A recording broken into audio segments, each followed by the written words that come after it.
Pessoal, então, cumprimentar todos e todas que estão aí na nossa live, tá? Essa é mais uma das nossas ações dos núcleos de inclusão, tá?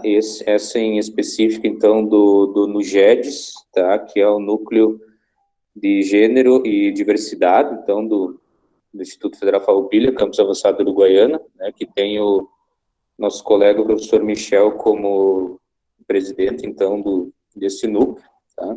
Então, a gente agradece a articulação dele, junto aí com o Léo, né? Que eu vou deixar até depois que ele se apresente, o Michel apresenta, conversa, né? Enfim, tá? Mas nós, enquanto campus avançado, né, como uma instituição da rede federal, a gente tem que permitir, né, a abertura para o diálogo de todas as frentes, tá? Isso é muito importante para situar também os nossos alunos, tá, em todos os temas que a gente traz e articula, né, junto com a comunidade, porque o Instituto Federal ele é uma instituição de formação integral, né? Então os nossos alunos já, né, já estão vivenciando e têm isso bem claro, que a gente não é tão somente uma escola, né? A gente trabalha a formação íntegra do aluno e todas as ideias que perpassam, então, pela formação deles, tá? Então, de momento, então, de início, eu desejo um bom trabalho aqui para vocês, especial para o nosso palestrante, tá? Eu não sei de onde que ele tá falando, que cidade. Daqui de Uruguaiana mesmo. Ele é daqui de Uruguaiana. Tá. É de Uruguaiana, tá. Eu não te conhecia, né? Achei até que tu era de fora, né? Mas tem isso, né, gente? Tempos de hoje, cada um na sua casa, né? A gente pode acompanhar, né? E esses tempos a gente fez uma formação, até a palestrante, ela estava em Porto Alegre, falou com nós em São Borja, em Uruguaiana, e os colegas que estavam em suas mais diferentes cidades aí. A tecnologia tem essas vantagens, né, nesses tempos aí de pandemia. Tá? Então, eu desejo aí um bom trabalho. Tá? Deixo com o Michel aí para fazer uma abertura, talvez, uma apresentação. Pode ser? Pode ser sim, Gustavo. Joia. De antemão, peço desculpas ali pelo atraso na entrada. Na realidade, eu estava em uma outra reunião, tá? Aí, finalmente, consegui perceber o equívoco e vim para cá. Pessoal, então, antes de mais nada, eu quero agradecer o Léo, né? Imensamente aqui em nome do Núcleo. É muito importante para a gente a realização dessas ações para os nossos estudantes, então te agradeço imensamente pela disponibilidade, né, antes de mais nada, e por estar aí nos ajudando, né. Em relação ao Léo, vou deixar que tu te apresentes na realidade, né, um pouco mais, mas ele é ativista aqui da cidade, até recomendo depois para todos os interessados, tá? Ele tem um canal no YouTube muito informativo, muito legal, então convido todos vocês a conhecer o canal dele também, depois eu vou postar aqui no chat para vocês o link do Instagram e do canal de YouTube dele, para que vocês possam conhecer o trabalho que ele vem desenvolvendo, tá, pessoal? Mas do mais, eu te agradeço sim do fundo do coração, Léo, pela tua disponibilidade e passo a palavra para ti, para que tu te apresentes um pouquinho aí para a gurizada. Tá certo. Tá me escutando direitinho? Dá para me escutar Bem direitinho? tranquilo. Tá beleza? Tá. Meu nome é Leonardo Cezimbra, mas todo mundo me chama de Léo, né? Eu prefiro também Léo Cezimbra. Eu tenho 38 anos, eu moro aqui em Uruguaiana, nasci aqui em Uruguaiana e eu desenvolvo um trabalho na internet, no qual eu trabalho muito com prevenção, né, de ST, especialmente no caso de HIV, porque eu me descobri vivendo com HIV em 2013, quando eu tinha 32 anos, eu recebi esse diagnóstico, E desde então, depois de um certo tempo, eu comecei a desenvolver esse trabalho de conscientização, né? Além disso, também, eu escrevi um livro que se chama Confissões de um Soro Positivo. Esse livro foi publicado de uma maneira independente, mas eu doei uma cópia aqui para a Biblioteca Pública da cidade, ele está disponível. Mas ele tem online também, ele tem online no Wattpad, né, aplicativo de leitura, e também no Kindle da Amazon. É gratuito. E, e aí eu tenho meu canal no YouTube, que eu faço vídeos sobre prevenção, sobre questões de políticas públicas para HIV. Além disso, eu também sou um homem homossexual, e eu também faço um ativismo e militância a respeito de todas essas questões de orientação sexual, expressão de gênero, identidade de gênero. Então, todas essas coisas a gente tenta trazer para que as pessoas tenham informação e para a gente começar a desmistificar um pouco todos esses tabus e preconceito, né? O objetivo é diminuir o preconceito. Eu sou formado em Educação Física, licenciado e bacharel em Educação Física e especialista em Gestão e Organização de Escola. Eu sempre esqueço de falar a minha formação.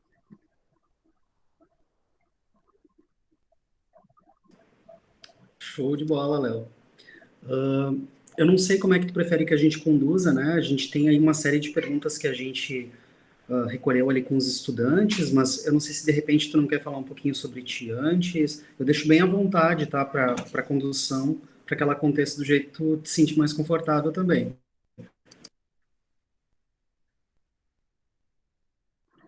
Eu acho que eu posso fazer uma breve introdução, de repente, e aí a gente vai para as perguntas. Show de bola. De repente, eu posso falar um pouquinho como é que foi como que eu descobri, né, a minha sorologia, essas coisas, e depois a gente vai para as perguntas, porque pelo que eu vi, mais ou menos elas vão numa sequência, né? E aí elas vão mais ou menos de acordo com o que eu teria que falar mesmo, né? O que eu tinha me programado para falar. Então eu posso começar falando sobre mim um pouquinho. Eu descobri minha sorologia em 2013. Eu tinha sequer ideia que eu poderia positivar para HIV. Eu sempre fui uma pessoa que procurei usar métodos de prevenção, né, no caso preservativo, lubrificante, todas essas coisas nas minhas relações sexuais. Mas eventualmente, quando eu estava num relacionamento, às vezes fixo, né, já tinha alguns meses, às vezes eu deixava o preservativo um pouquinho de lado. Eu não posso dizer com precisão exatamente qual momento que foi que houve a transmissão, né? Mas também isso para mim agora pouco importa, né? O que importa para mim agora é o meu tratamento. Eu descobri por acaso, como eu falei, numa clínica particular, fui fazer um hemograma, pedi para incluir nesse hemograma um exame para um teste para HIV, e aí nós fizemos. E no mesmo dia eu recebi o resultado de todos os exames, menos do HIV. Como eu já tinha um pouquinho uma certa informação, nesse momento eu percebi que tinha alguma coisa ali acontecendo, porque no melhor cenário, né, que eu poderia dizer no momento, na época, no melhor cenário, teria dado positivo aqui em Uruguaiana e eles teriam mandado para Porto Alegre para, né, para confirmar. Porque sempre que tem o primeiro exame tem que ter um confirmatório. Então demorou mais ou menos, foi bem numa semana que estava com greve nos Correios, demorou mais ou menos uma semana e meia. Chegou o exame, me ligaram, eu fui lá buscar e deu reagente para HIV. Quando eu li reagente, dizia reagente HIV. Eu não tinha noção exatamente do que significava aquela palavra, né? Porque a gente sabe positivo, negativo, mas eu não tinha noção. Na minha cabeça, eu acho que eu tentando me enganar naquele momento, eu pensei que reagente para HIV poderia dizer que reagiu alguma coisa lá e não era, sabe? Na minha cabeça naquele momento.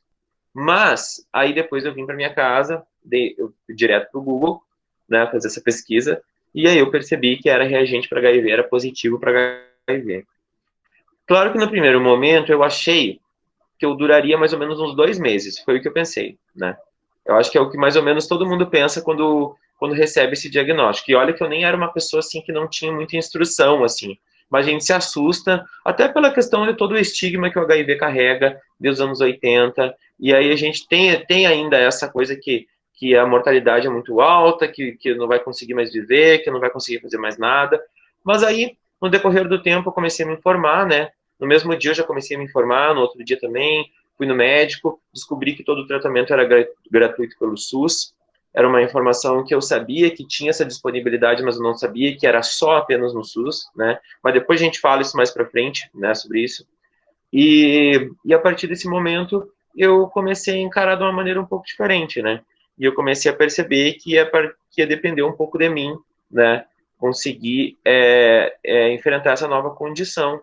Mas é óbvio que eu tenho que falar que isso para mim, eu sou um caso muito muito privilegiado para se falar de tratamento de HIV, porque eu tenho uma condição financeira que me possibilita eu comer bem, dormir bem, eu trabalho bem, entende? Eu tenho uma família que me apoia, então quer dizer, a minha saúde emocional ela é bem estabilizada, né? Eu tenho um relacionamento ainda assim com a minha sorologia, soro diferente, então tipo todas essas coisas possibilitam com que eu agregam para que além da minha força de vontade para ter uma boa adesão ao tratamento, isso possibilita e potencializa essa adesão ao tratamento. E aí eu acho que a gente poderia mais ou menos, não sei se alguém que vai fazer alguma pergunta no final, ou se a gente podia de repente passando para as perguntas, pelo que eu vi, elas vão mais ou menos uma sequência daí do que eu estou falando. Por mim, bem tranquilo. De repente a gente abre para mais perguntas mais para o final e a gente pode ir dando sequência. Tu queres que eu vá fazendo um bate-rebate aí? Eu coloco a pergunta que foi feita e Eu tu acho, fazes a resposta? eu acho que podemos, acho que podemos. Show de bola, então. A primeira pergunta que o pessoal trouxe aqui para a gente, né, até dei uma ordenadinha ali, é qual que é a diferença entre HIV e AIDS? Tá. Isso é uma coisa que quando a gente recebe o diagnóstico, eu particularmente eu não sabia que existia essa diferença. E é engraçado porque eu sempre tinha essa dúvida, porque eu sempre via as pessoas falarem HIV, AIDS, eu não tinha noção do que significava uma coisa ou outra, eu achava que tudo era a mesma coisa. E mesmo assim eu nunca tive o interesse de buscar essa informação. Só fui buscar essa informação, de fato, quando eu me vi nessa situação positiva para HIV. Que daí eu consegui compreender que existe uma diferença entre HIV e AIDS. A HIV é o vírus, né? Eu, por exemplo, sou o Léo, eu vivo com HIV. Eu vivo com um vírus, né, que me acompanha, que está no meu corpo, e esse vírus está controlado. Como que ele é controlado? Com os antirretrovirais, né? Com bons hábitos alimentares, junto com os antirretrovirais, com uma rotina saudável e tal. Então, isso faz com que a minha carga viral ela fique zerada, indetectável. No momento que essa carga viral está indetectável e o meu CD4 começa a ficar muito alto, eu sempre me mantenho uma pessoa vivendo com HIV, mas dificilmente eu vá desenvolver, entrar num quadro de AIDS. A AIDS é o momento em que a pessoa começa a perder as defesas do organismo devido à ação do HIV. Ele começa a enfraquecer as suas defesas, a tua célula, o teu CD4 ele começa a baixar muito, e quando ele começa a baixar muito, abaixo, por exemplo, de 200, 250, o teu organismo ele começa a ficar uma porta aberta para doenças oportunistas, que é o que a gente chama, que são doenças que se aproveitam desse momento que o teu organismo está debilitado para se apropriar, para né, te derrubar. E é o que acontece quando a pessoa está nesse momento, nesse estágio, que ela está desenvolvendo doenças oportunistas, que ela foi atacada por doenças oportunistas, que ela está num quadro que se chama um quadro de AIDS. Então, na verdade, uma pessoa ela pode viver com HIV uma vida toda e nunca sequer desenvolver AIDS, nunca chegar a um quadro de AIDS. Assim como tem pessoas que, às vezes, quando descobrem o HIV, elas já estão num quadro de AIDS. Por quê? Às vezes elas descobrem já quando já estão com o CD4 muito baixo, já estão com alguma doença oportunista, mas isso não quer dizer que isso é irreversível. Eu conheço várias pessoas que descobriram já com a saúde muito debilitada e elas conseguem, com tratamento antirretroviral, conseguem reabilitar essa saúde, né? E deixar a carga viral indetectável e o CD4 mais alto. Mas claro que a gente sempre tem que lembrar que quanto mais cedo a gente começa o tratamento, há muito mais chances tem de a gente nunca chegar a precisar, nunca chegar a entrar num quadro, né, de AIDS. Show.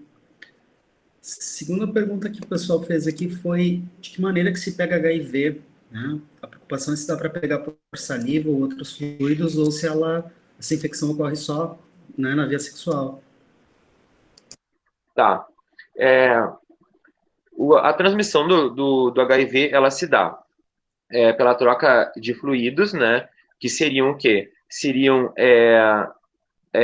a secreção vaginal, né, da mulher, seria o sêmen no homem, o sangue e o leite materno.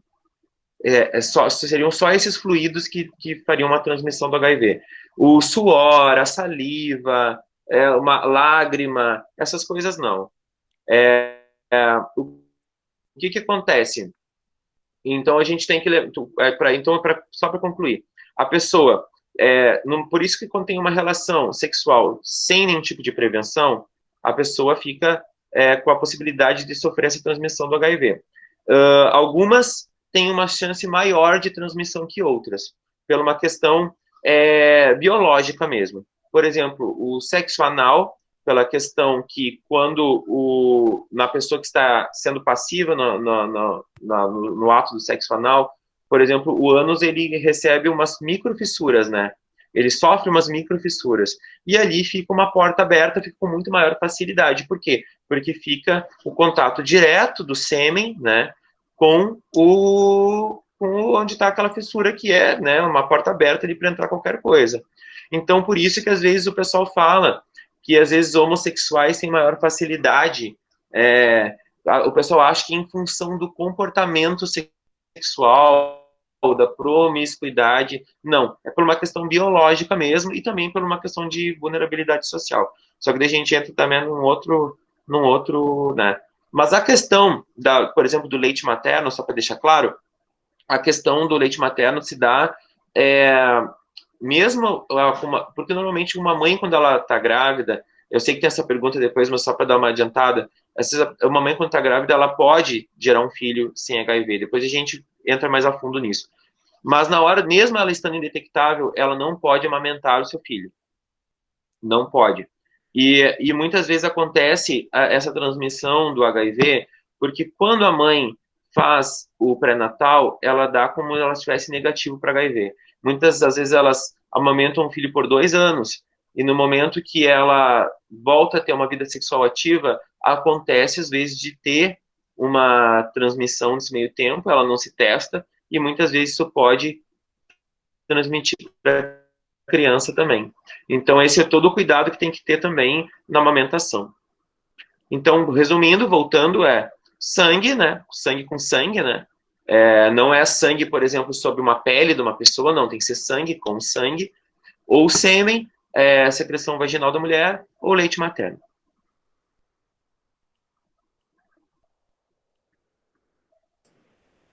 Beleza, então.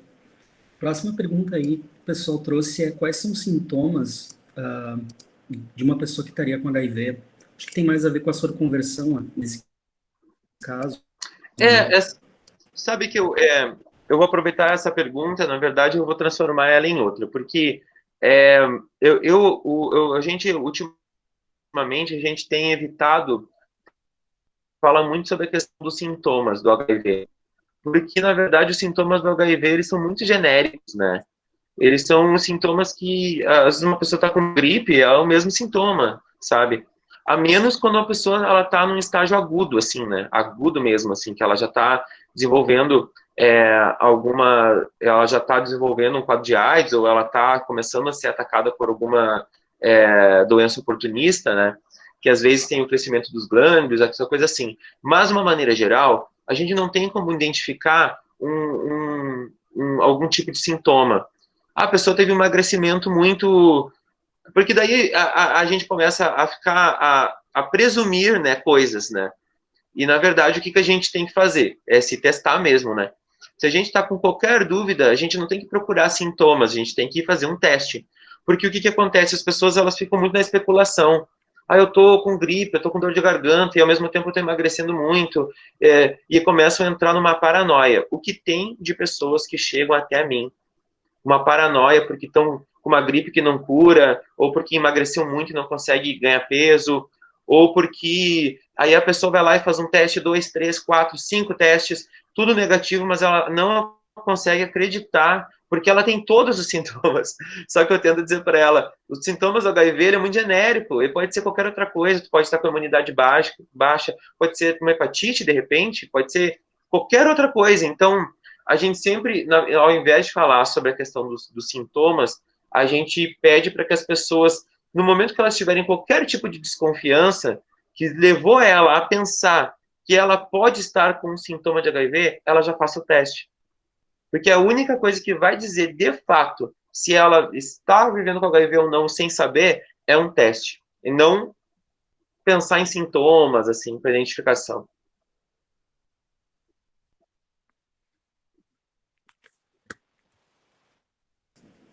Em relação ao próprio teste, então aqui a próxima pergunta que aparece ali é depois de quanto tempo que o HIV aparece em exames? Essa pergunta é ótima, porque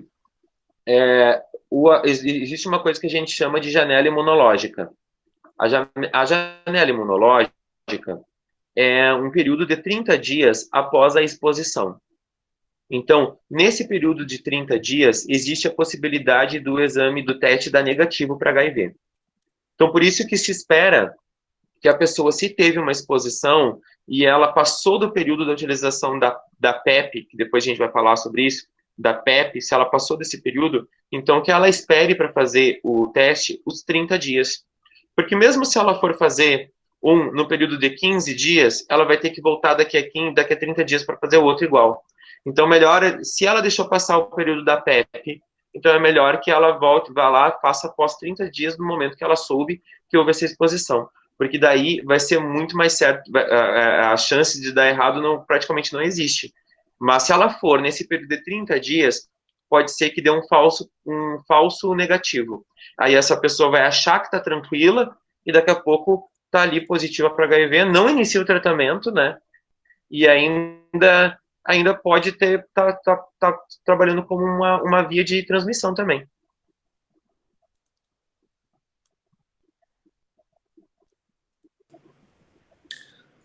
Próxima pergunta que surge aqui é se HIV tem cura ou como é que é o tratamento. Tá.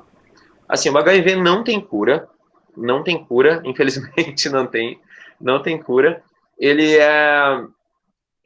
tem um mecanismo de defesa muito grande ele mesmo, né? Ele se esconde muito bem.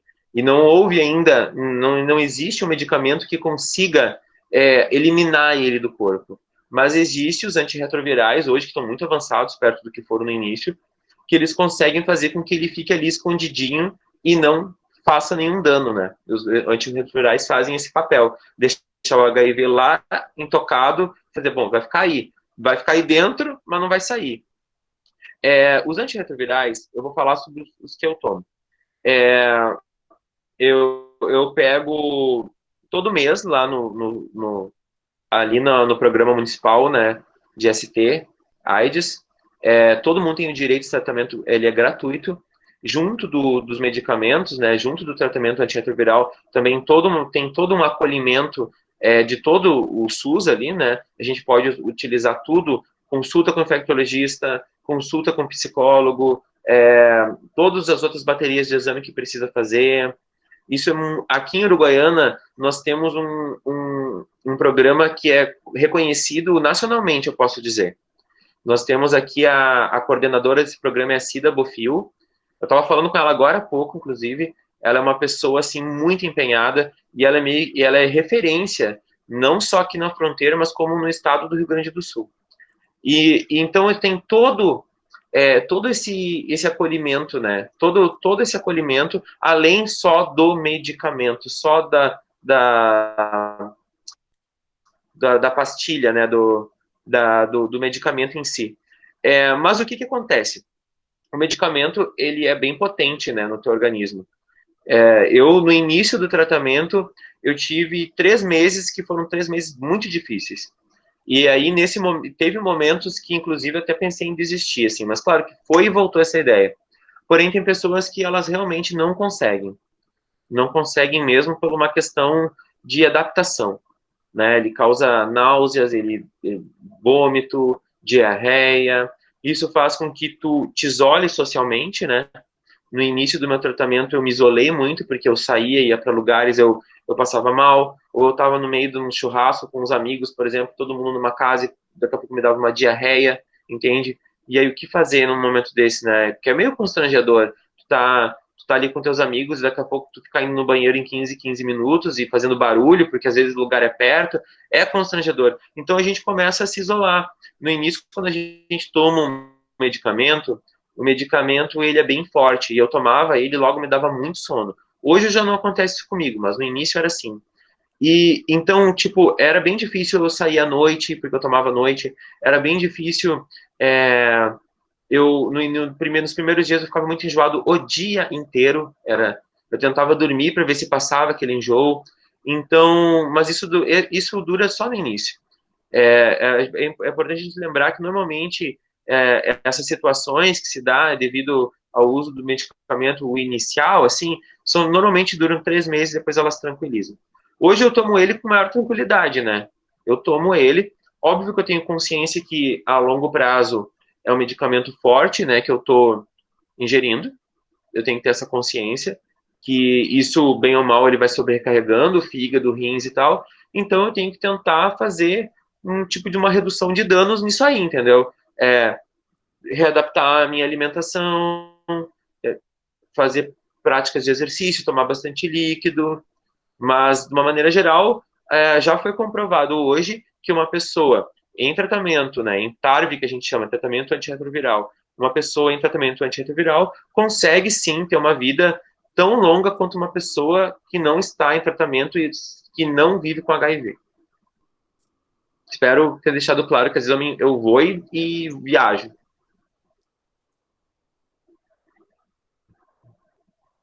Não, acho que tu deixou super claro lá. Bem legal. Eu acho que vou seguindo na ordem aqui que eu te mandei antes do que a gente tinha recebido, tá? Próxima pergunta que surgiu ali é se tinha bastante gente com HIV aqui em Uruguaiana. Tá. Em Uruguaiana, a gente tem mais ou menos calculado que nós temos mais de 1.400 pessoas vivendo com HIV. Em tratamento, ali no Programa Municipal de HIV/AIDS aqui de Uruguaiana, em tratamento a gente tem mais ou menos de 900 a 1.000 pessoas. Por que esse 900 a 1.000? Porque o tratamento, como a gente estava falando, não é todo mundo que consegue fazer uma boa adesão. Então a pessoa ela faz tratamento, às vezes para, às vezes ela volta, daqui a pouco fica 1 ano, 2, daqui a pouco volta. Tem várias pessoas assim. Mas é mais ou menos nessa base. Né? A gente sempre estima que existe mais, né, pessoas ainda, porque tem muitas pessoas que não se testam, né? Não se testam, às vezes a pessoa vai a óbito e por um exame, às vezes no dia ali ela fica descobrindo que aquela pessoa vivia com HIV e nem sabia. Isso acontece muito, inclusive.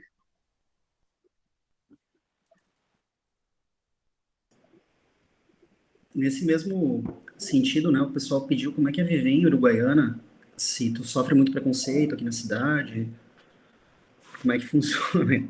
Então, olha, eu vou te dizer assim, ó, quando eu descobri minha serologia, eu descobri em 2013. A primeira coisa que eu pensei foi assim, eu vivo em Uruguaiana, né? A cidade é pequena, eu não que eu me considere uma pessoa, ai meu Deus, que popular, mas eu era uma pessoa que já fazia uma certa militância, sabe? Aqui em Uruguaiana tu acaba ficando um pouco visado, assim, e meu pai tem um comércio bem conhecido na família, a minha mãe é professora, sabe? Então tem aquela coisa que as famílias são um pouco conhecidas, assim, de uma maneira por causa do comércio e tal. E eu sempre fui de me envolver nas coisas, assim, sabe? Trabalho em academia, que é um lugar que tem muito fluxo de gente. Eu pensei, cara, eu não vou ter como esconder isso por muito tempo, porque não tem como, sabe? Eu pensava na minha cabeça. É claro que eu conheço inúmeras pessoas que vivem a sua sorologia em segredo, né? E isso é um direito que toda pessoa vivendo com HIV tem. Viver o segredo da sua sorologia. Inclusive, é crime uma pessoa revelar, expor, ridicularizar alguém por sua sorologia sem o seu consentimento, no caso de revelar, né? E expor uma sorologia ou debochar da sorologia publicamente de uma outra pessoa também é crime. Mas as pessoas, às vezes, elas não levam isso em consideração, né? Às vezes não desconhecem isso também.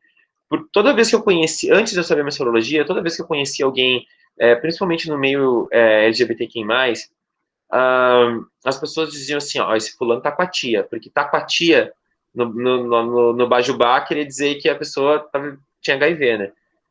Então, tipo, eu pensava assim, cara, ou eu posso me enganar aqui, que eu vou chegar nos lugares e ninguém vai saber, e eu vou dar as costas, todo mundo vai dizer que eu tô com a tia também, e eu vou fingir que tá tudo bem, ou eu começo a tentar levar informação para essa gente, né? E já que, para mim, por toda essa questão de privilégios que eu consigo ter, né, fica mais fácil falar, né? Eu sofri muito preconceito no início, quando eu não tinha meu HIV, minha sorologia exposta. As pessoas comentavam pelas costas, as pessoas falavam sobre a minha sorologia sem meu consentimento. Já aconteceu uma situação que eu fui substituir uma colega minha numa academia e um menino que me conhecia falou para uma das mulheres que fazia hidroginástica lá, que eu ia substituir para dar aula de hidroginástica, que eu vivia com HIV e tal, que eu vivo com HIV, e aí a mulher não quis fazer aula comigo porque ela ficou com medo, por causa que ela estava na piscina, isso que eu nem entrava na piscina, mas ela ficou com medo igual. Então eu comecei a perceber, gente, tá faltando informação, né? E eu pensei, eu vou deixar exposta a minha sorologia de uma vez, já que eu tenho essa, né? Eu também pensei assim, olha, eu comecei a falar abertamente sobre a minha sexualidade mais ou menos com 27 anos. E eu me via num armário a minha vida toda praticamente. Assim, isso era uma coisa que me consumia muito. No momento que eu abri essa porta desse armário, eu me sentia como se eu tivesse tirado um peso. 6 anos depois, eu me vi um diagnóstico para HIV positivo. E eu me vi como se eu tivesse posto dentro de um outro armário mais uma vez. Só que eu falei assim, eu não vou conseguir. Depois de sair uma vez daquele armário, eu não vou me colocar dentro de um outro armário mais uma vez e ficar lá até Deus sabe quando. Então eu vou abrir essa porta de uma vez e vou começar a falar sobre isso. Porque era justamente o que eu fazia em questão da minha sexualidade. Eu sempre falei disso de uma forma muito aberta e muito combativa. E eu estava vendo questões do HIV serem discutidas e eu não falava porque eu tinha medo que soubesse da minha sorologia. E eu falei assim, não, se eu quero mudar alguma coisa, eu tenho que começar comigo mesmo, encarando isso de frente, levantando a cabeça e dizer, ó, tô aqui, né, e agora vocês vão me escutar. Pela minha orientação sexual, pela minha sorologia positiva para HIV e por tudo mais. E no momento que eu fiz isso, tudo melhorou. Eu nunca mais passei por nenhuma situação, né, que eu saiba, nunca, né, pelo menos as coisas se acontecem são de uma forma que as pessoas conseguem manter um respeito. E eu cheguei numa idade, a gente diz assim, né, que eu tô quase 40 anos. Eu cheguei numa idade que eu descobri com a minha militância pelas questões LGBTQI+, que eu não quero a aceitação de ninguém mais. A única coisa que eu quero é o respeito. Isso é uma obrigação que eles têm comigo. Eu tô me lixando se eles se importam que eu vivo com HIV ou se eu tenho um namorado, desde que na minha frente eles me respeitem. Se eles saírem dali e forem falar mal, o problema é deles, mas na minha frente as pessoas têm que me respeitar.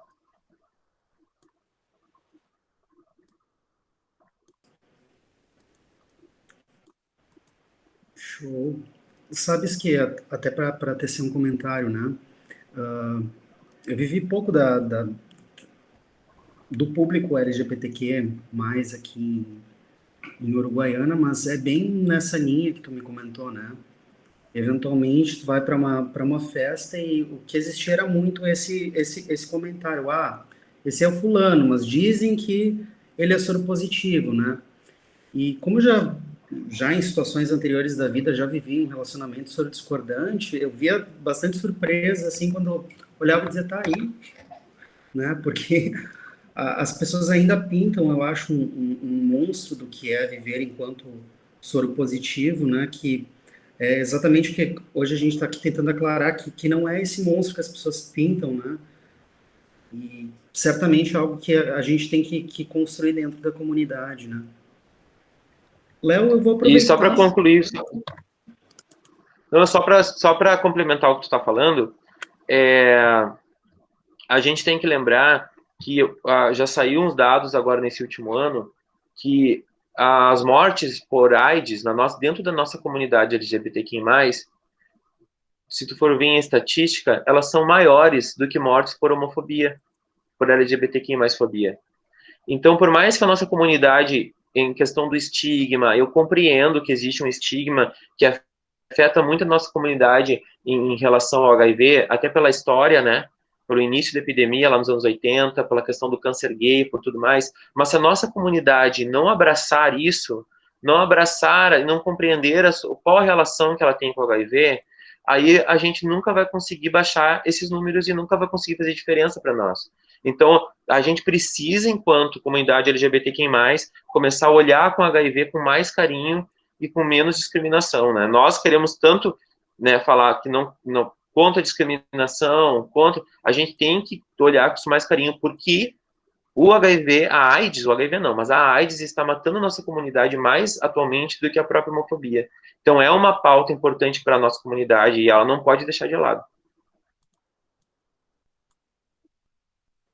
Show. Eu vou aproveitar, eu acho, o momento, Léo, surgiu uma pergunta no chat, até falei antes que a gente ia deixar para o fim, mas como ela tem a ver com a medicação, né? ah, Veio aí o seguinte questionamento, se além dos sintomas que tu citou, se ainda existiu, ainda tem um efeito de distensão abdominal ou perda de massa, que era muito comum algumas décadas atrás com a medicação. Sim, o que acontece? Existe, né, principalmente nos medicamentos mais antigos, isso acontecia de uma forma mais rápido e era muito mais acentuada, no que a gente chama de lipodistrofia, né, que é uma má distribuição da gordura do corpo. Então é muito comum o rosto ficar muito magro, os braços ficarem muito magros, os membros inferiores e superiores, e uma gordura acumulada na região do abdômen, né, o abdômen meio saltadinho assim, com aquela gordura mais acumulada, justamente por causa dessa má distribuição de gordura no corpo. Então, isso hoje, os medicamentos eles amenizaram muito. Eu particularmente, eu conheço pessoas com lipodistrofia, mas são as pessoas que viveram o medicamento já tomam medicamento tipo há 15 anos e começaram com aqueles medicamentos antigos. E ainda assim, hoje, existem até intervenção estética, né, que a pessoa pode fazer para reduzir aquela bochecha negativa que fica, né, aquela falta de gordura aqui no rosto, principalmente aqui na área da maçã do rosto.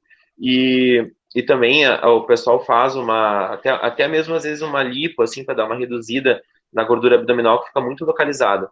O que eu posso dizer a mim, eu tomo antirretroviral desde dezembro de 2013. Eu percebo algumas alterações no meu corpo, sim. Eu percebo, por exemplo, que eu tenho mais intolerância quando eu vou comer muita fritura, entendeu? Se eu vou um dia, por exemplo, eu vou, sei lá, pedir uns picados ali, e quando vem muita fritura, na hora eu não sinto, eu como, mas no outro dia é como se eu tivesse tomado um porre, por exemplo, de cerveja. Como se eu tivesse realmente de ressaca, assim. Não aquela parte da tontura na cabeça, mas aquele enjoo como se fosse um ataque de fígado mesmo. E eu percebi que a minha pele ressecou muito, a minha pele ressecou demais.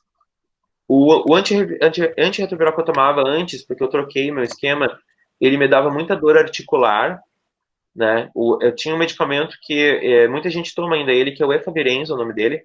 Ele é um medicamento que ele ativa o sistema nervoso central. Então, quando a gente dorme, eu sempre tomava antes de dormir, porque não é indicado tomar ele e ficar acordado. A primeira vez que eu tomei ele, eu praticamente desmaiei. E então eu tomava e dormia. Eu tinha pesadelos todos os dias. Desde o primeiro dia que eu tomei até o último dia que eu tomei ele. Eu tomei ele até o meio do ano passado. Eu tinha pesadelo todos os dias. E por essa função, o Efavirenz, eu vou explicar de uma maneira bem simples assim, né? É como se ele não deixa o teu cérebro relaxar enquanto tu está dormindo.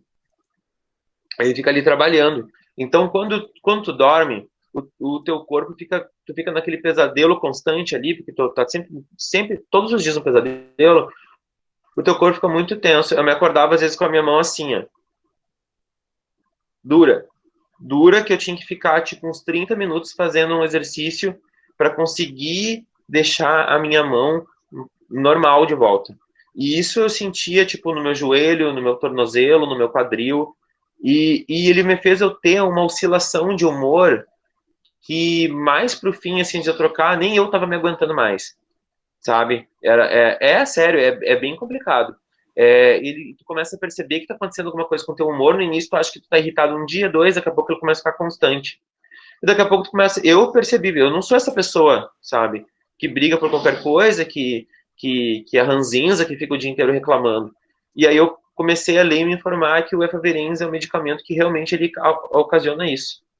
Então, na verdade, por isso que eu falo, às vezes a gente só tem que lembrar, a gente tem medicamento, tem que aderir ao tratamento, mas a gente tem que lembrar que também não é uma coisa assim tão mar de rosas, né? Às vezes o pessoal romantiza um pouco, não é um mar de rosas, não é tão fácil, não. Agora eu troquei para um medicamento que se chama dolutegravir, né? Não é só um, tem outros, mas esse que é o principal. E aí eu parei de sentir dor articular, eu consegui dormir e voltei a ter sonhos normais desde que eu comecei o tratamento, depois de 6 anos, né? Porque agora eu vou fazer 7 anos, mas um ano foi sem ele. E então eu já vi muita diferença. Mas o que que acontece? Isso é um avanço, né? A gente tem que encarar isso como um avanço da medicina, né? Das tecnologias, de tudo. Por quê? Se for a comparar mesmo o medicamento que eu tomava antes, que me causava todos esses efeitos colaterais, se for comparar com os primeiros, aqueles primeiros que as pessoas começavam a tomar, às vezes elas morriam por causa dos efeitos colaterais do medicamento lá no início.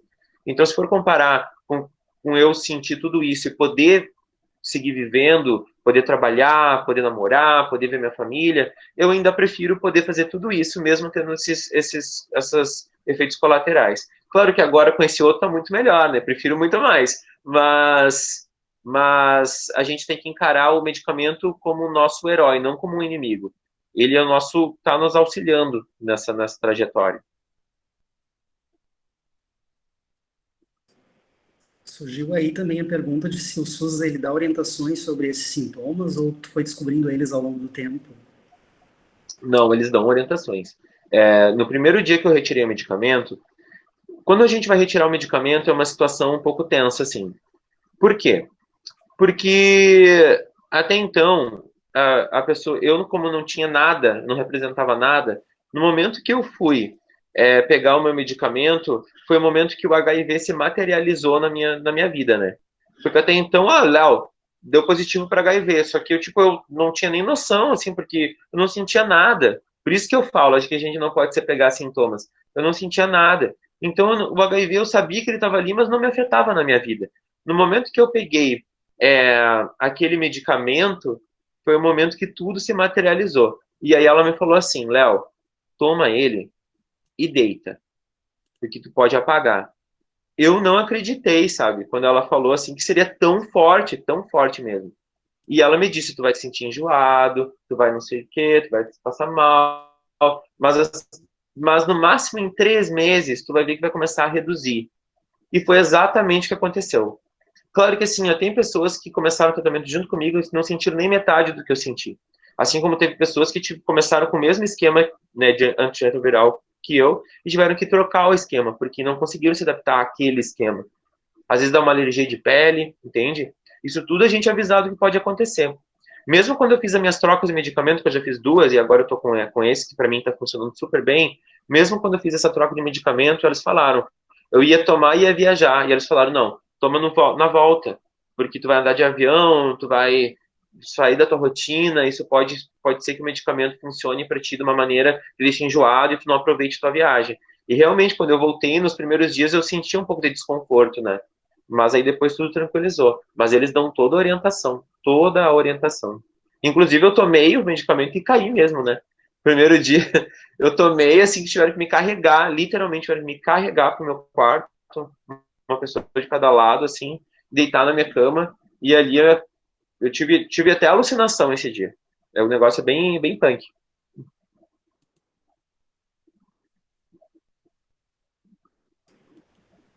Beleza, então. Eu acho que as próximas três perguntas eu vou fazer elas juntas porque elas se referem todas ao mesmo tema, né? Surgiram ali as perguntas, primeiro, se quem possui HIV pode ter filhos, você já falou um pouquinho sobre isso antes também, né? Se tiver com a carga viral indetectável, como que acontece a transmissão vertical de mãe para filho e por que que alguns bebês podem se curar de HIV? Tá. Então, assim, pessoas vivendo com HIV, estando com o seu HIV indetectável, que significa que o HIV é intransmissível, eles podem sim ter filhos, né? A única coisa que acontece, quando acontece transmissão vertical, é quando uma mãe, ela não fez esse acompanhamento, ela não está indetectável, aí ela pode transmitir ou durante a gestação, né? Ou durante o parto, ou durante a amamentação para o filho.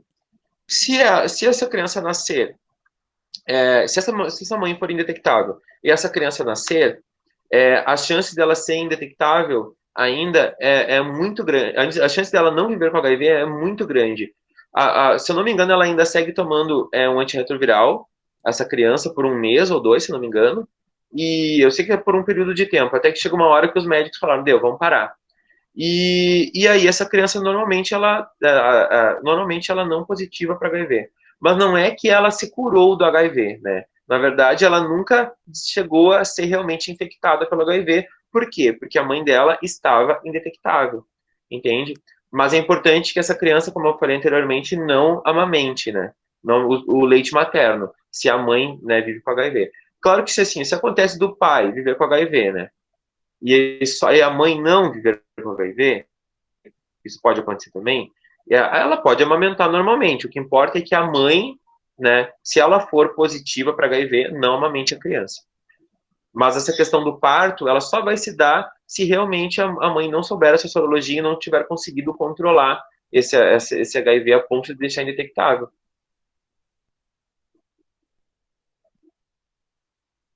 Beleza.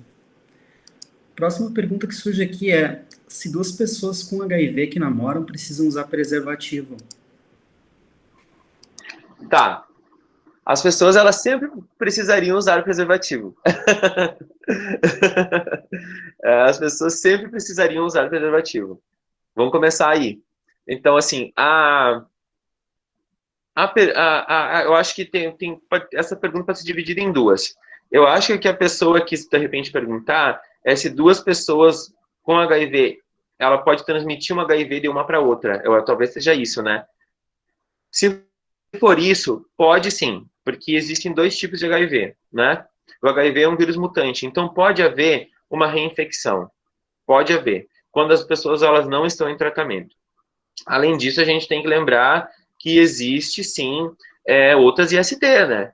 Existem outras IST, existe HPV, sífilis, e tudo isso, entendeu? Então, a gente tem que procurar usar o preservativo, porque apesar de a gente ter uma gama de prevenção bem grande para o HIV, até então, o único método de prevenção que ela consegue prevenir tudo de uma maneira mais ampla ainda é o preservativo, né? Tanto o externo, que a gente costuma chamar de masculino, quanto o interno, que é conhecido como feminino, né? Pode ser qualquer um deles. No caso de duas pessoas com HIV controlado, no caso de duas pessoas com HIV indetectável, seria legal que elas usassem preservativo pela questão de outras IST. Mas, por exemplo, eu estou num relacionamento do qual eu namoro uma pessoa que também vive com HIV. Essa pessoa está indetectável, eu estou indetectável. A gente assumiu um compromisso, né? Assumimos um compromisso um com o outro, né? Estamos casados, sei lá, namorando há mais de ano, e a gente quer abdicar da camisinha. No que se diz referente ao HIV, não existe chance de transmissão, porque de uma reinfecção, porque as duas pessoas estão indetectáveis, entendeu? Do HIV. Nós vamos lembrar que existe uma coisa que a gente chama numa relação adulta e consensual, que se chama responsabilidade compartilhada. Então, no momento que eu me proponho a abdicar do preservativo, porque eu sou HIV indetectável e o meu parceiro também eu estou tendo uma responsabilidade, estou assumindo essa responsabilidade, que se eventualmente pode ser, né, que daqui a pouco eu tenho uma surpresa de uma outra IST, eu assumir esse, digamos, entre aspas, risco, né? Essa possibilidade. Que a gente não pode largar a nossa saúde inteiramente na mão de uma outra pessoa, né? Tipo assim, estou confiante porque você fez isso comigo. Não, peraí. Primeiro a gente tem que olhar para nós, né, e se cuidar. No momento que a gente joga a nossa saúde na mão de uma outra pessoa, a gente está assumindo, né, um risco, por mais que confie naquela pessoa. Porque é justamente isso que costuma acontecer no caso da maioria das mulheres que são infectadas com HIV. Elas confiam nos seus parceiros. E aí os homens muitas vezes levam o HIV para dentro das casas e essa mulher, como ela está na confiança, ela não usa preservativo, porque normalmente já toma pílula anticoncepcional, e aí o que acontece? Aí realmente ela estava muito vulnerável, porque ela confiou naquela pessoa. Claro que existiu ali, de repente, uma má-fé, talvez, mas, né, existe também nessa questão particular das mulheres, existe uma questão de muita vulnerabilidade, né? Porque a gente percebe que isso é uma coisa que não é muito trabalhado para a mulher, que é a questão da prevenção para ISTs. Porque normalmente quando a gente fala da saúde para a mulher, a gente fala sempre de uma prevenção de uma gestação, nunca de uma prevenção para IST. Não de uma forma direta. Se fala, usem camisinha, usem preservativo, usem... Tu não vê campanha, muito raramente tu vê campanha usando preservativo interno. Normalmente usem camisinha, né? O preservativo externo, né? Que é o que normalmente homens usam. Né? Então, tipo, a gente percebe que não existe uma tentativa de dar o protagonismo para a mulher durante a escolha do método de prevenção, né? Normalmente é o homem que tem isso. E quando se tem um relacionamento estável, normalmente também é o homem que tem esse protagonismo do ato sexual. O que acontece? Ele decide que não vai usar preservativo e a mulher decide que vai tomar uma pílula. Então, a mulher fica completamente vulnerável dentro de uma relação a fidelidade do homem, né? Ela fica, se ele realmente for fiel, beleza, não vai ter problema algum. Mas ela não tem como saber isso até ela ver um resultado, né? É o que acontece com muitas mulheres, entendeu? Claro que e muitas vezes elas, inclusive, elas têm uma dificuldade muito grande para conseguir pedir com que o homem use o preservativo, né? E a gente percebe que tudo que também ocasiona numa mulher, né, de hormonal, mudança, em função também do anticoncepcional, né? Então, tipo, essa questão da mulher eu usei como exemplo, mas eu só quis fazer esse parênteses para né, para não deixar assim muito raso. Mas o que eu falo no relacionamento, por exemplo, eu com meu namorado, como eu estou indetectável, o meu HIV é intransmissível, e o meu namorado ele não vive com HIV, eventualmente a gente transa sem preservativo. Eventualmente. Às vezes sim, às vezes não. Por quê? Porque o HIV indetectável, ele é um método de prevenção. Assim como o preservativo. Se a gente usar tipo, o meu HIV indetectável mais o preservativo, são 2 métodos de prevenção. Melhor ainda, é uma prevenção combinada que a gente chama. A gente pode juntar vários tipos de prevenção. E só que o meu HIV detectável já é uma prevenção. Só que eu tenho consciência que no momento que eu estou fazendo isso, não que eu ache que o Maurício vai fazer isso, aquilo outro, mas eu tenho consciência que eu estou assumindo uma responsabilidade. Tanto eu quanto ele, ela é compartilhada. Estou assumindo uma consciência como adulto, consensualmente, que a gente fez esse preservativo, porque eu tenho consciência que eu me abri para uma possibilidade, me expus, entendeu?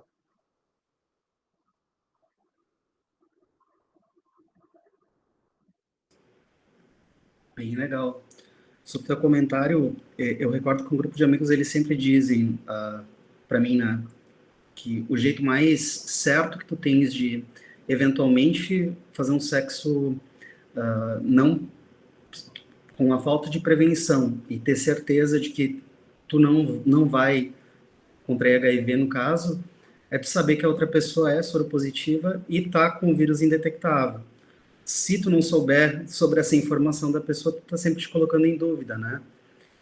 E fora a questão que eu acho que tu já traz aí muito bem, quando a gente, na realidade, tem um ato sexual com alguém, a gente acaba não só usando assim uma analogia meio tosca, né, fazendo sexo com essa pessoa, mas com todas as pessoas que essa pessoa tenha pregressamente feito sexo não protegido, né?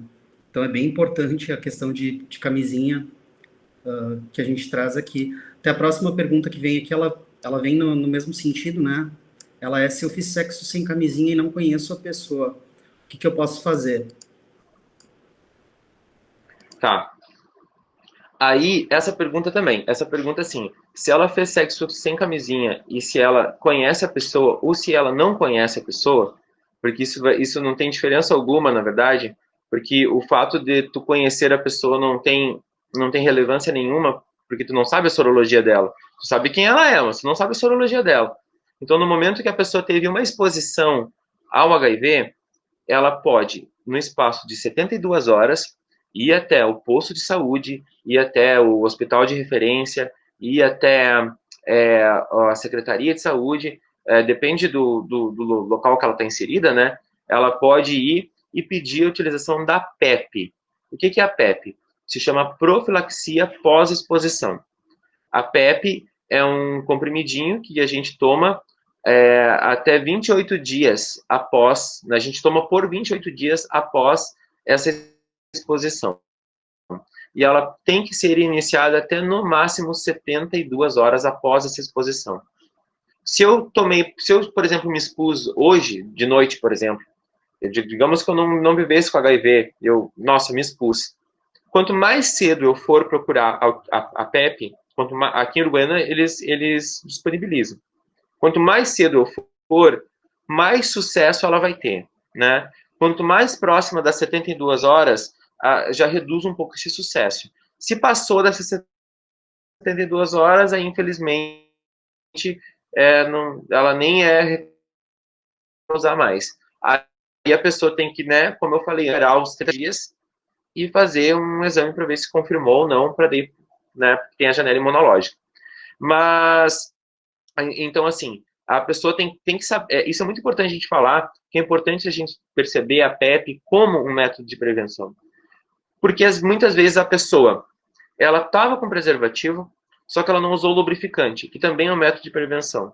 Ela não usou lubrificante, arrebentou o preservativo. Isso é muito fácil acontecer em sexo anal, por exemplo, que não tem tanta lubrificação. Arrebentou. O que ela vai fazer? Ela vai tentar ir o mais rápido possível, dentro de 72 horas, até, né, o posto de saúde, onde for, e vai pedir a utilização da PEP. Ela vai passar por um questionário, né, uma triagem, para saber, porque às vezes o que acontece? A pessoa ejaculou no meu braço e descobri que ela tem HIV. Aí a pessoa já fica neurótica. Não, amigo, não. Esquece, não tem problema nenhum. Agora, eu estava transando e arrebentou a camisinha, né? A pessoa ejaculou dentro de mim e não percebeu. Aí é outro caso. Aí a pessoa vai passar pela essa triagem, ela vai fazer um teste rápido para HIV, porque de repente essa pessoa até já está vivendo com HIV e não sabe, né? Ela vai fazer um teste rápido, né, para identificar. Se der negativo, ela começa com a utilização da PEP. Entendeu? E vamos já aproveitar e falar sobre a PrEP também, né? Que eu não me lembro se tinha alguma pergunta sobre isso, acho que não, mas vamos aproveitar para explicar, né? A PrEP, ela é a profilaxia pré-exposição. E ela funciona justamente, fazendo uma analogia com a pílula da mulher, né? Anticoncepcional. Tu tem que tomar todos os dias da tua vida, enquanto tu quiser. Se um dia tu não quiser mais tomar, não toma mais, não tem problema. É a mesma coisa, a gente precisa, sabe que tem uma situação de vulnerabilidade, sabe que, por exemplo, assim, profissionais do sexo, né? Muitas vezes estão trabalhando, o cliente exige que seja sem preservativo, às vezes a mulher ou o homem, né, profissional do sexo, você vê obrigado a fazer aquilo porque precisa do dinheiro, e aí, como é que vai fazer? Ela não pode todo mês ficar tomando uma PEP. Então, o que ela vai fazer? Ela vai tomar então a PrEP, ela vai lá pedir, vai dizer, eu sou profissional do sexo, eu não consigo ter esse controle, né, em função do meu trabalho, então ela vai tomar e vai ser todos os dias. Se algum dia ela decidir que não quer mais tomar, ela vai parar, né? É diferente do meu, que eu não posso parar nunca. As pessoas que utilizam a PrEP, elas podem parar quando elas quiserem. Por exemplo, também, um relacionamento soro diferente, né? O meu namorado, Maurício, ele poderia pedir, né, para se sentir mais seguro, de repente, né, ele poderia pedir para tomar a PrEP também. Nesse caso, ele não acha necessário porque ele já vê minha indetectabilidade como uma prevenção, mais o preservativo como prevenção, mais o lubrificante como prevenção. Então, a gente não vê necessária utilização para ele tomar a PrEP. Mas, por acaso, se eu não fosse indetectável, aí seria necessário, né, seria muito melhor que ele tomasse a PrEP, que daí ele ia ficar tranquilo, eu ia ficar tranquilo e todo mundo ia ficar tranquilo. É importante a gente dizer que às vezes a pessoa vincula sexo seguro, né, não existe sexo seguro, né, sexo seguro a pessoa estar indetectável. Não, o sexo ele vai ter prevenção quando a pessoa faz prevenção. Então, a indetectabilidade é uma a mais, né? É uma importante, mas é uma a mais. Se a pessoa não está indetectável, ainda assim existem outros métodos de prevenção. Essa pessoa não precisa ser excluída, né? Ela pode ser amada, ela pode se relacionar sexualmente, sem problema algum. Tem prevenção para isso. Eu ia até te fazer uma pergunta sobre a PrEP, eu ia deixar lá para o final, mas como tu já puxou o assunto agora, já existe a disponibilidade aqui em Uruguaiana, porque a última vez que eu li a respeito aqui, eles ainda não haviam disponibilizado. A informação que eu tenho é que era para o início desse ano agora, né? Mas no início desse ano não, no início tipo assim, do ano letivo, se não me engano, tipo ali março, se não me engano. Porque o que aconteceu? O nosso infectologista trocou o nosso infectologista daqui da cidade, né? O que ficava cuidando ali do programa. O Crespo, ele foi embora. E ficou um período sem até ter um novo, ele poder se instrumentalizar e toda aquela coisa para poder assumir, né? E no que aconteceu isso, foi bem numa época que tinha que fazer, se não me engano, um pedido, uma coisa assim. Foi mais ou menos isso que aconteceu. E aí, quando ele assumiu, parece que ele fez o pedido, né? É uma história assim, sabe? E aí eu sei que estava para voltar chegar agora, se não me engano, em março. Com essa história de pandemia, eu não sei exatamente como é que ficou. Porque eu mesmo não tenho ido muito lá, e aqui no Goiânia a gente tem uma coisa que se chama Comitê que Investiga Mortes por AIDS, né? Só tem duas cidades no Brasil que tem, Porto Alegre e Uruguaiana. E nós temos isso aqui em Uruguaiana. E esse ano, com essa função da pandemia, a gente não conseguiu fazer nenhuma reunião do comitê. E normalmente a gente falava sobre essas coisas muito ali, entende? Então, dessa questão eu tô um pouco por fora, mas eu sei que ele tava para, se não chegou, tava para chegar, sabe? Esse ano mesmo. A PEP eu sei que tem já, que o pessoal já foi procurar e tal. A PEP eu sei que tem. A PrEP eu sei que até o final do ano passado não tinha chegado ainda, mas eu não sei com certeza se já está disponível. Mas se não está, já deve logo estar. Sabe por quê? Porque o Uruguaiana é município prioritário. O Uruguaiana é município prioritário, digo, falando do Brasil, né? 7º no ranking nacional.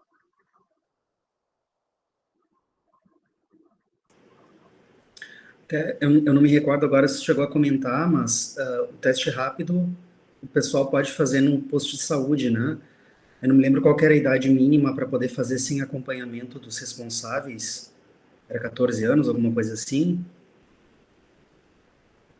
A idade, sabe que a idade mínima eu não sabia nem que tinha. Eu nunca nem ouvi falar assim, mas eu acredito que deva ter, óbvio. Mas deve ser mais ou menos isso, 14 anos, provavelmente. Eu sei que ele está disponível em todas essas, né, esses postinhos da saúde dos bairros também, né? Ele está disponível, se não me engano, na Santa Casa também. E ele está disponível ali no nosso postão principal ali também. Ali que eu fiz, né? Porque, na verdade, eu fiz um laboratório particular, mas quando eu fui para ali, eu tive que fazer um confirmatório igual ali, antes de começar o tratamento. E aí que confirmou tudo, né? Mas eles têm disponível ali. Teve um tempo que eles faziam só pela manhã, mas agora eles fazem manhã e tarde também, né? Se eu não me engano, em 15 minutos já sai o resultado, 15, 20 minutos, acho que é 15 agora. De início era 30, mas agora já é 15 minutos já sai o resultado. Se positiva, aí a pessoa tem que fazer um confirmatório. E se dá o confirmatório, ela já é encaminhada na hora para começar o tratamento, né? Não necessariamente com medicamento no mesmo dia, mas já encaminham as consultas, para os exames e tal, todas as outras IST, a pessoa já aproveita e já faz tudo, né?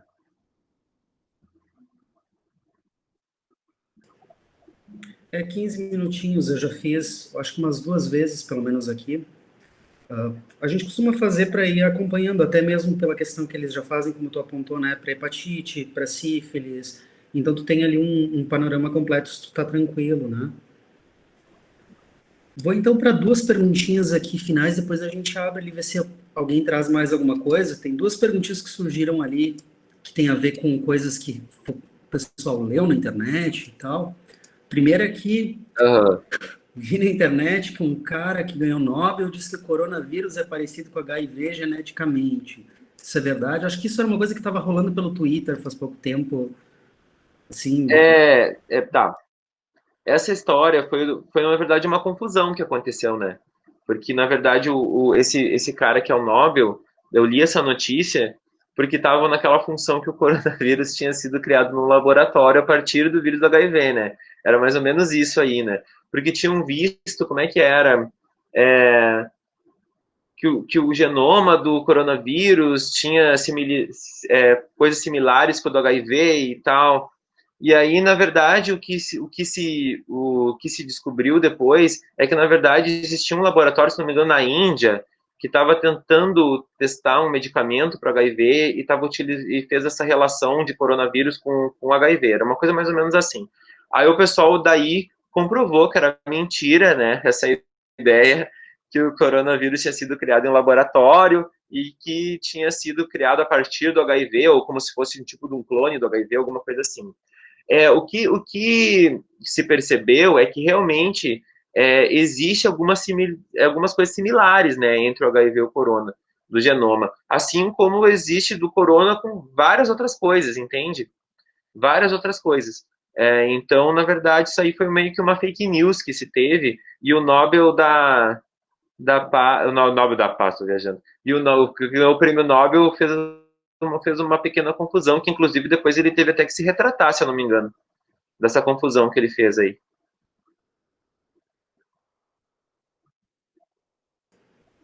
show é esclarecer sempre, né?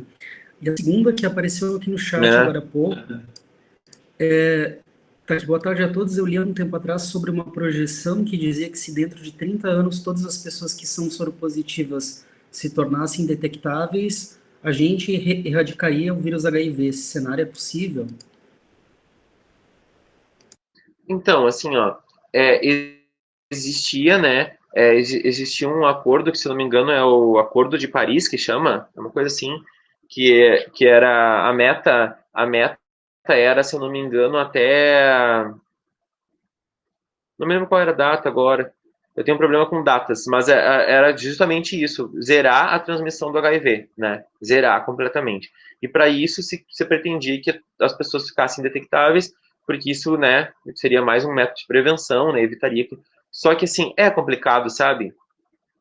É, deixar sem transmissão, assim, eu não vejo como isso uma realidade, né?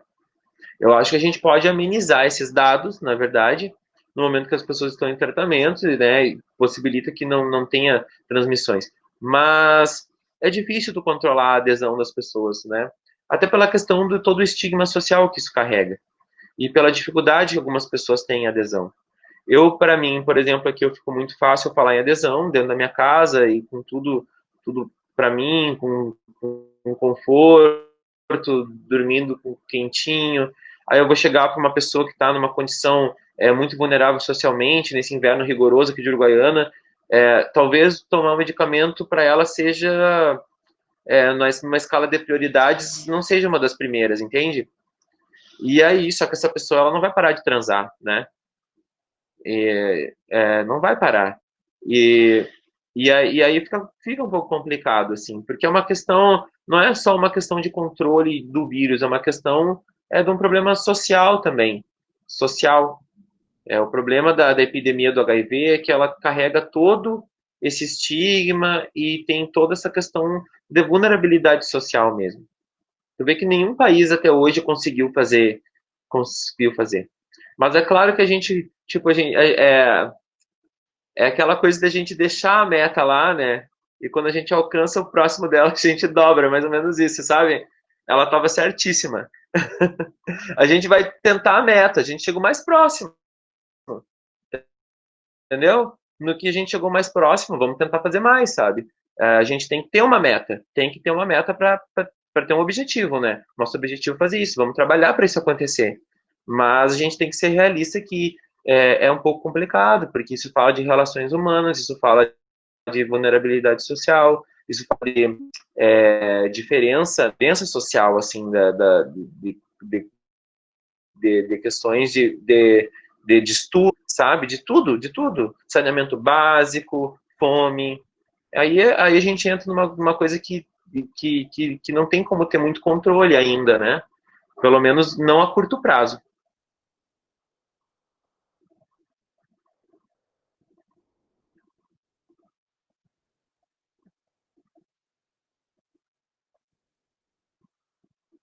Acho que travou aí.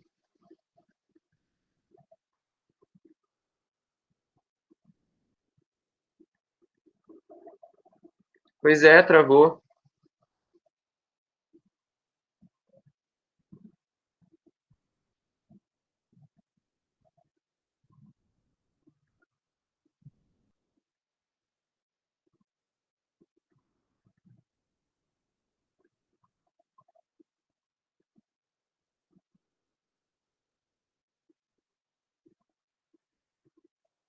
Ah, eu acho que foi ele que.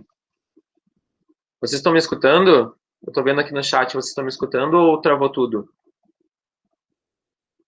Ah, tá, tá. Ah, agora ele voltou aqui, ó. Sim, travou a minha conexão aqui. Eu tive que me movimentar um pouquinho. Normal, acontece. Eu só perdi o finalzinho ali da tua conclusão, né? Queria até te fazer uma pergunta, que eu acho que agora a gente vai acabar abrindo para perguntas mesmo, né? Em relação à própria questão do tratamento, eu sei que o Brasil, por diversas vezes, já foi referência em relação a esse tratamento, né? E vi assim como um desserviço há alguns meses, algumas falas sobre o tratamento oferecido hoje pelo SUS, né? Não sei qual é o teu comentário sobre isso, mas a gente teve algumas falas muito ruins assim para pessoas soropositivas, né? No sentido de que seria um encargo aos pagadores de impostos que não deveria ser financiado pelo poder público. Então, não sei se tu gostaria de fazer algum comentário sobre. Uhum. Então, assim, quando quando o Bolsonaro começou a aparecer publicamente, uma das primeiras falas mais polêmicas que ele teve, as primeiras foram na questão da homossexualidade, né? Que ele era bem ativo, né, nessa militância dele contra a homossexualidade. Ele ia no Super Pop, esses programas assim que deixaram ele famoso, né? Com isso. E, e uma dessas falas foi ele teve uma fala mais ou menos assim no CQC, um tempo atrás, uns anos atrás, do qual ele falou que as pessoas né, que estivessem com HIV era problema dela, se morressem, não estava nem aí, né, que uma pessoa que tinha câncer era outra história, né, a pessoa que pegou o HIV na safadeza, né, ele disse assim, alguma coisa assim. Então isso, quando ele veio candidato, eu já mais ou menos vi que a coisa para nós ia meio que talvez ficar um pouco complicada, pela função que ele já tinha, né, falado do que ele pensava a respeito do nosso tratamento, que ele achava que o nosso tratamento não deveria ser gratuito, que o nosso tratamento não deveria ser disponibilizado para todo mundo, dessa forma universal que é. E, e logo que ele foi eleito, o Mandetta, que foi o nosso ex-ministro, né, da Saúde, o Mandetta ele deixou claro que o posicionamento dele sobre os antirretrovirais também, né? Por mais que isso não tenha viralizado como a fala do Bolsonaro, o Mandetta ele pensava muito parecido com o Bolsonaro a respeito disso também. E logo que o Bolsonaro assumiu, o nosso departamento, que é o departamento de ST, HIV e AIDS, do Ministério da Saúde, ele foi completamente excluído. Ele foi excluído e foi vinculado com outro departamento de doenças infecciosas. e de repente alguém pode pensar assim, não, mas dá na mesma, tudo, não dá na mesma, porque a gente perde o protagonismo, né? A gente perde ações específicas, a gente perde, porque começa a reduzir o pessoal, perde aquelas pessoas que estão trabalhando exclusivamente para aquilo, né? O olhar mais humanizado das pessoas daquele departamento que estão ali por alguma razão. E a Adele, que era a diretora do departamento, ela foi demitida logo nos primeiros meses. Por quê? Porque ela tinha feito uma cartilha para a saúde sexual de homens trans. E a nossa sigla, ela sumiu de toda e qualquer, né, qualquer nota em plano de governo, site, tudo do Ministério da Saúde. Nós ficamos completamente invisibilizados. Eu acho que a questão do HIV com eles é justamente porque eles vinculam muito o HIV à nossa comunidade LGBTQI+, né? Até por função de dados e tal, mas aí acaba que eles colocam tudo numa mesma panela, né? Então eles deixam o HIV como se fosse uma coisa de lado, assim. E pelo que eu sei, eles fazem as coisas sem muito diálogo, né? Não tem muito diálogo com o movimento social, com os ativistas, com as ONGs, não existe diálogo algum. Então, por mais que existisse um médico ali, que é o Mandetta, ele não estava alinhado com os movimentos sociais, como a doutora Adele estava, né? A doutora Adele não era ministra, mas ela era responsável pelo departamento. E antes, o nosso departamento, independente do governo que estivesse, ele tinha autonomia, sabe? Agora, ele perdeu a autonomia, entendeu? Agora ele perdeu completamente a autonomia. Ele começou a fazer campanhas um pouco duvidosas, né? Campanhas heteronormativas, digamos assim.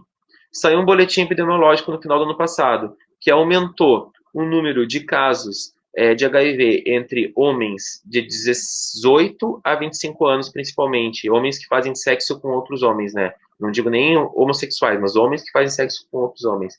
E a campanha de HIV deles, o que foi? Foi aquele menino que cantava a música da Jennifer, numa visão super heteronormativa, falando apenas sobre o preservativo masculino, né, o externo, e de uma visão super, né, para um homem heterossexual, indo completamente contra, né, todo o que os dados estão mostrando, né. Todas as campanhas que teve a partir daí, a comunidade LGBTQ+, foi completamente excluída. O Bolsonaro vetou uma lei que queria com que as pessoas com HIV não pudessem ser, com HIV não, que já foram aposentadas, não pudessem perder sua aposentadoria, ele vetou, né? Aí a gente que eu digo, não só eu, né? Eu não tenho mérito disso, mas todo o movimento fez uma pressão com os deputados e tal, a gente conseguiu fazer com que fosse derrubado o veto do Bolsonaro, né? Agora essas pessoas, elas realmente elas não podem ser desaposentadas, mas assim, a impressão que tem é que eles estão sempre desmontando, sabe? Porque eu acho que eles não veem isso como muito necessário. O que, de certa forma, mesmo com o olhar conservador que eles têm, é muita burrice, porque no momento que tu começa a tirar o medicamento das pessoas, né, que é uma facilidade que tem de controle, né, da epidemia, porque, bem ou mal, é um controle de epidemia, porque no momento que a pessoa está indetectável, o HIV está intransmissível, então não adianta. No momento que a pessoa começa a tirar, vai haver um crescimento da epidemia, vai haver um aumento de pessoas ocupando leitos, consultas e tal, e é muito gasto também. Então não adianta, é um dinheiro que a gente paga em impostos, né? E a gente está tendo nada mais que o nosso direito, que é ter um tratamento, assim como qualquer pessoa. Só que a gente não pode olhar o tratamento do HIV com um olhar moralista, né? Porque independente do que acontece, de como a pessoa foi, ou como se deu essa transmissão, existem N questões que levam aquilo a acontecer, e por mais que, por exemplo, tenha sido por via sexual, a gente não pode, tem que lembrar que todo mundo em algum momento vai transar sem camisinha na vida, né? Então não tem como julgar uma pessoa e achar que ela deva morrer porque ela fez isso, né? Porque se as pessoas transarem com camisa, só com camisinha a partir de agora, a humanidade simplesmente elas não ia se reproduzir. Aí o pessoal vai dizer assim, mas eu vou então transar só para me reproduzir. E quem garante que não houve uma, sabe? E que como acontece com as mulheres hoje, né? Que estão em casa, estão ali felizes e ficam grávidas e daqui a pouco vão ver HIV positivo, como uma surpresa. Então não tem como usar esse discurso moralista, né? E tem que ver como, na verdade, uma política de saúde, assim, né? É um investimento de saúde. Primeiro, porque a gente está falando de vidas, né? E toda a vida importa, né? Toda a vida importa. E depois, porque a gente está falando também de investimento de saúde, de controle mesmo de epidemia. É uma questão de ser inteligente mesmo, eu acho, no meu ponto de vista. Show. Não sei, Léo. Acho que a gente abre agora para, se o pessoal quiser participar, trazer novos questionamentos. Tem a Denise, que está bem caladinha aí, a Luíse também. Denise é nossa prof de biologia, ela nos ajudou também a coletar questionamentos dos estudantes. Te agradeço muito, tá, Denise?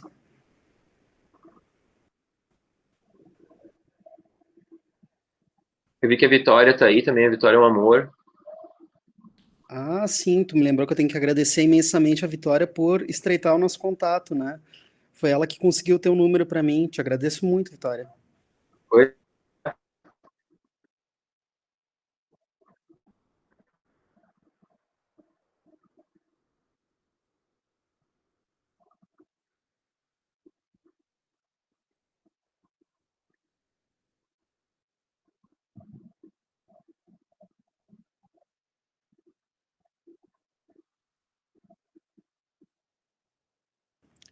Se alguém tiver algum questionamento, pessoal.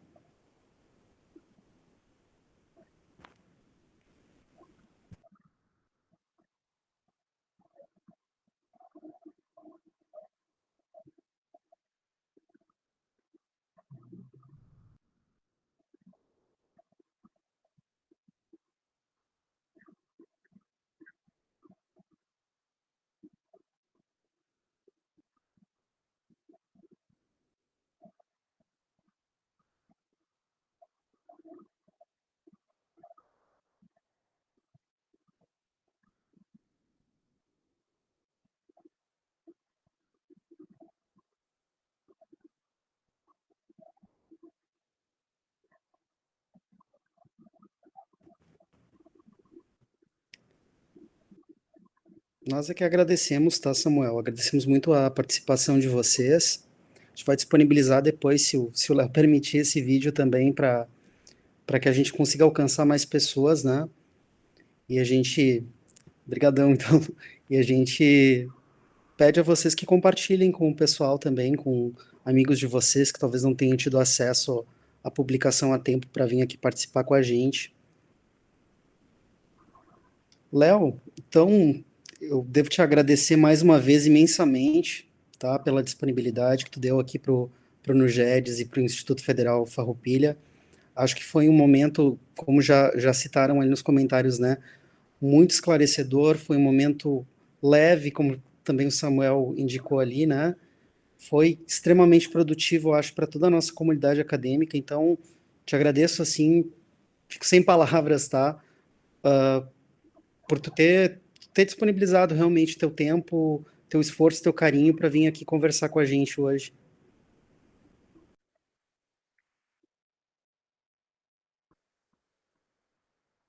Capaz, eu que agradeço.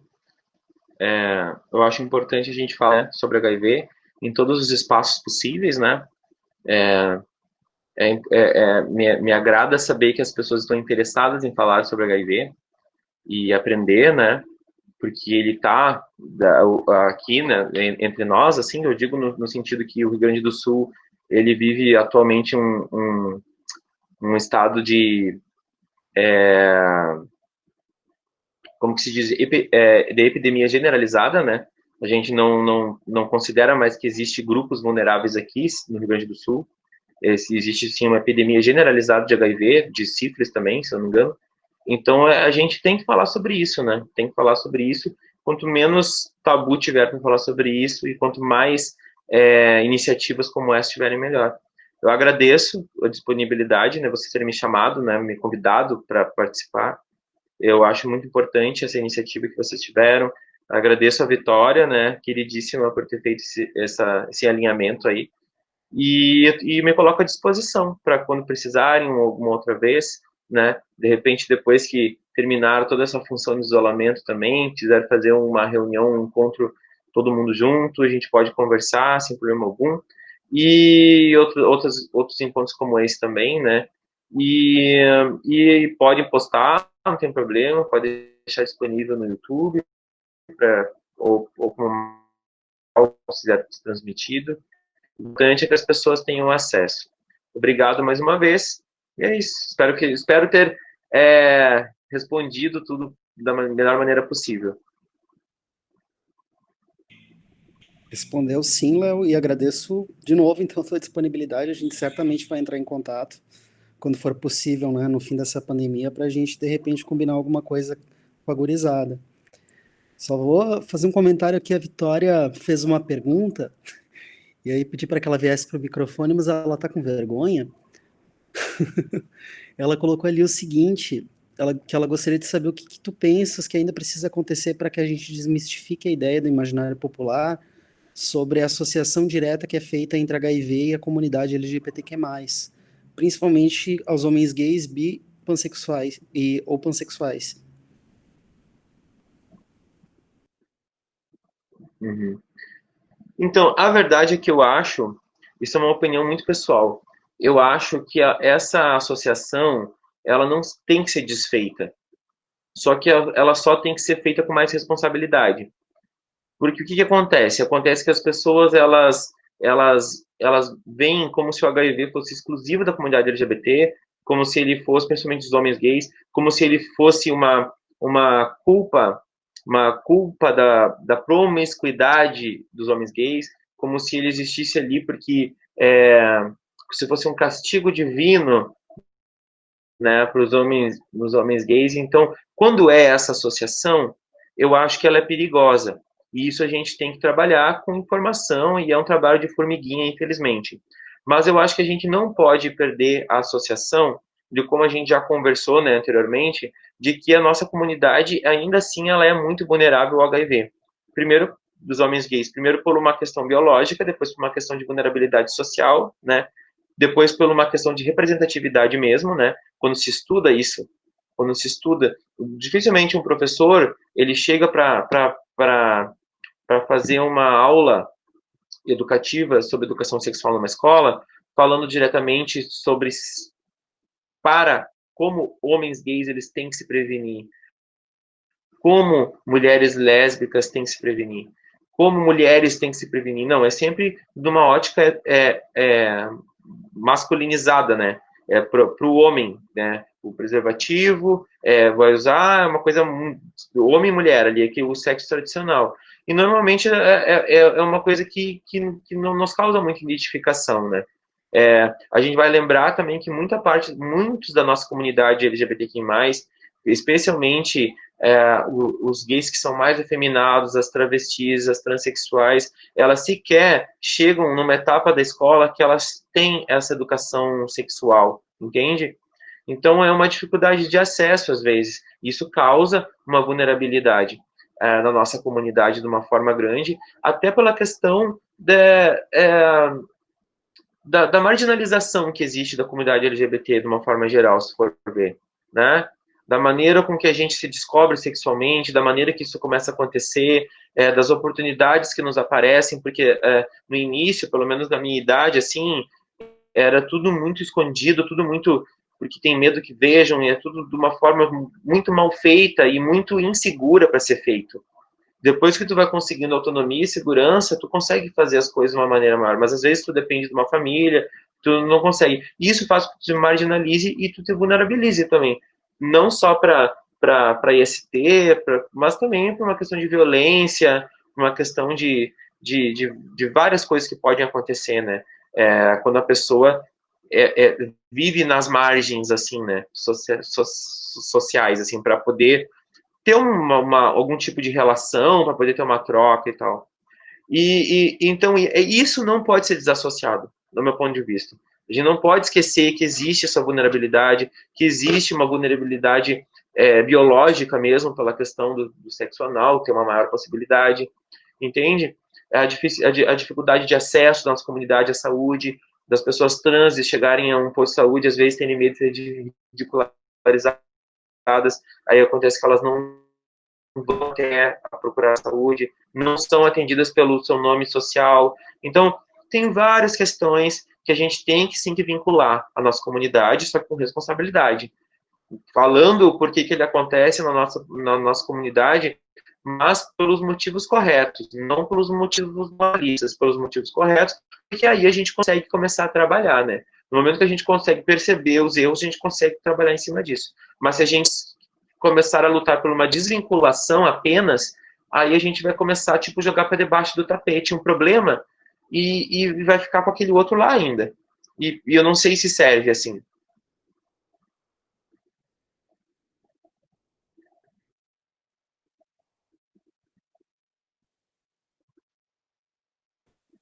Ótima fala. Eu acho que é bem nesse sentido mesmo, Léo. Então é isso, Léo. Te agradeço de novo imensamente, tá? Do fundo do coração. Espero que então a gente combine novos momentos ali no futuro. Agradeço demais a participação de todos vocês, pessoal. Eu roubei 40 minutos a mais do que tu tinhas me prometido, mas acho que foi extremamente produtivo para todo mundo, né? Então tá bom. Agradeço demais a todo Foi mundo, sim. pessoal. E um abraço, então. Beijo.